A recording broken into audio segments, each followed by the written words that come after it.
En una ocasión, un hermano me comentó que era necesario explorar diversas doctrinas y religiones, basándose en la creencia, bueno, digo yo popular, que le atribuye a la Biblia la frase de estudiarlo todo, retener lo bueno y desechar lo malo. En primer lugar, la Biblia no dice exactamente eso. El texto de 1 Tesalonicenses 5:21 declara de manera concisa y literal: examinadlo todo, retened lo bueno.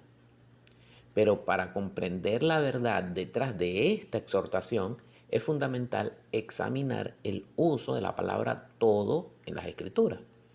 Como hemos aprendido en otras enseñanzas, este término posee dos significados principales. Uno es todo sin excepción. Se refiere a la totalidad de algo, a todos los individuos sin ningún tipo de distinción. Un ejemplo claro de esto es Juan 3:16. Porque de tal manera amó Dios al mundo que ha dado a su Hijo unigénito, para que todo aquel que en Él cree no se pierda, mas tenga vida eterna. En este contexto, el sacrificio de Jesucristo abarca a la humanidad entera, sin distinguir clase social, religión, género, edad u origen étnico. La otra forma o el otro significado es todos con distinción. La palabra todos se refiere en este caso a la totalidad dentro de un grupo o clase específico. Por ejemplo, Mateo 21:22 dice: y todo lo que pidiereis en oración, creyendo, lo recibirás. Es evidente que una persona no puede recibir absolutamente todas las cosas que pida sin excepción. Sin embargo, sí puede recibir todas y absolutamente todas las cosas que estén disponibles y sean conformes a la voluntad de Dios. ¿Ves? Entonces, en este caso, este todo es todos con distinción. Surge entonces la pregunta esencial: ¿cuál de estos dos significados aplica a la palabra todo en 1 Tesalonicenses 5:21? Si usted observa bien, la respuesta no se encuentra en la lectura aislada del versículo, por lo que es imperativo analizar el contexto completo de la escritura para acceder a la verdad. La interpretación de este versículo de forma aislada conduce a errores y facilita la manipulación de la verdad. El contexto de 1 Tesalonicenses 5, desde el 1 hasta el versículo 21, se articula en dos secciones principales, constituyendo la conclusión práctica de la epístola de Pablo a la iglesia tesalónica. El capítulo 5 comienza diciendo: pero acerca de los tiempos y de las ocasiones, no tenéis necesidad, hermanos, que yo os escriba. Es decir, inicia con una conjunción adversativa, la palabra pero, conectando el tema con el capítulo anterior, el futuro y el retorno de Cristo. El enfoque, sin embargo, se centra en la preparación que los cristianos debemos mantener mientras estos eventos se desarrollan. Puesto que el momento de la parusía nadie lo conoce, la enseñanza central de los versículos 1 al 11 es la vigilancia y la sobriedad espiritual. Esto contrasta a los creyentes, que son los hijos de luz, que deben estar alerta, con los incrédulos, que son los de las tinieblas, que serán sorprendidos. La exhortación consiste en vestirse con la armadura de la fe, el amor y la esperanza de la salvación para estar preparados, entendiendo que Dios ha destinado a los creyentes a la salvación y no a la ira. La consecuencia de esta esperanza es la mutua consolación y edificación dentro de la comunidad de la fe.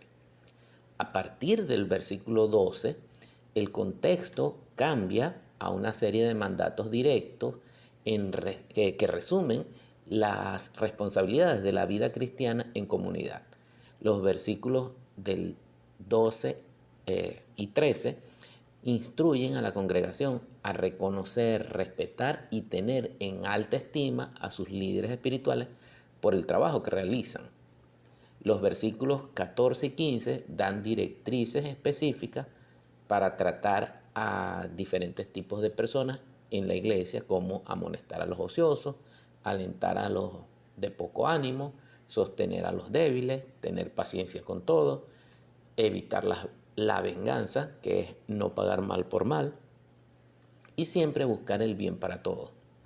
Los versículos 16, 17 y 18 establecen tres imperativos fundamentales para la vida con Dios, que son la voluntad de Dios para los creyentes: estar siempre gozosos, orar sin cesar, dar gracia en todo, en todas las circunstancias. A partir del versículo 19, el enfoque se dirige al manejo de las manifestaciones del Espíritu Santo y la necesidad del discernimiento en la iglesia. Primera Tesalonicenses 5:19 dice: no apaguéis al Espíritu. Pero uno se pregunta, bueno, ¿y cómo puedo yo apagar el Espíritu? ¿A qué se refiere esto?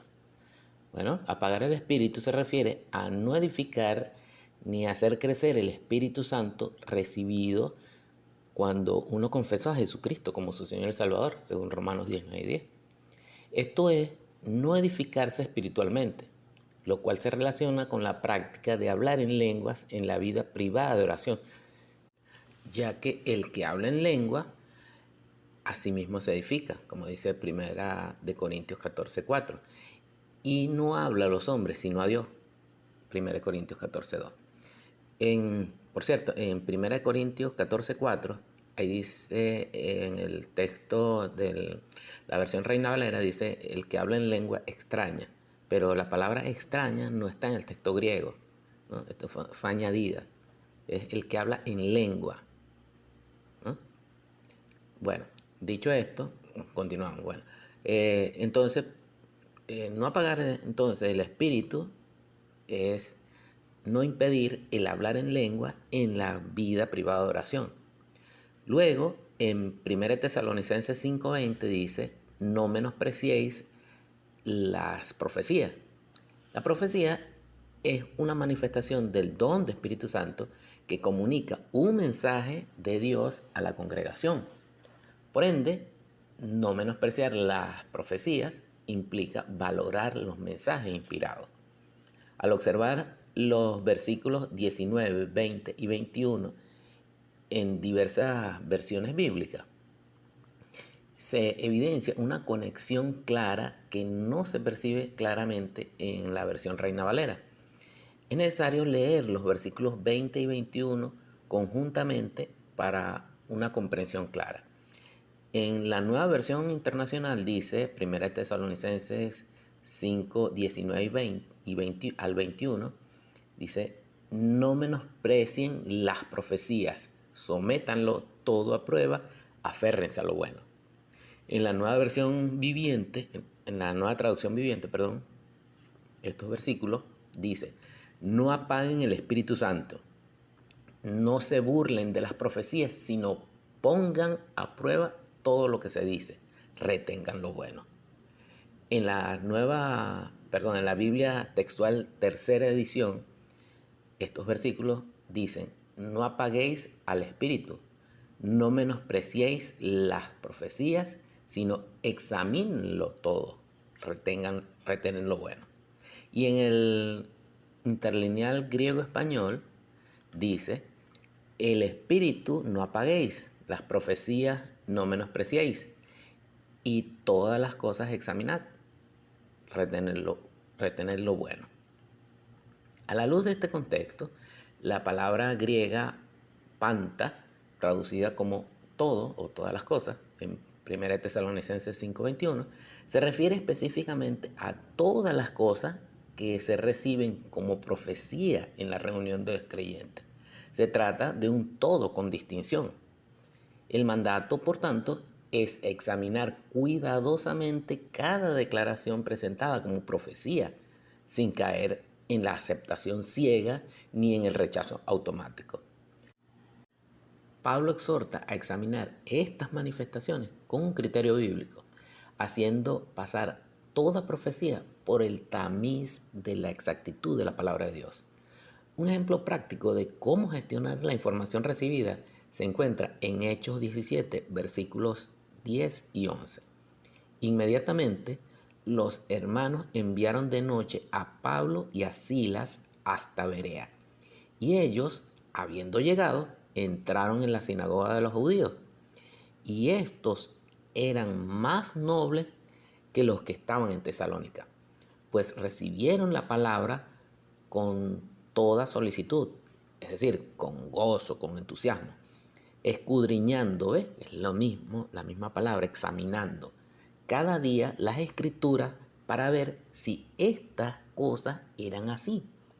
Los creyentes de Berea no solo escuchaban al apóstol Pablo, sino que verificaron sus enseñanzas comparándolas directamente con las escrituras, estableciendo así un modelo de diligencia y verificación para todos los creyentes.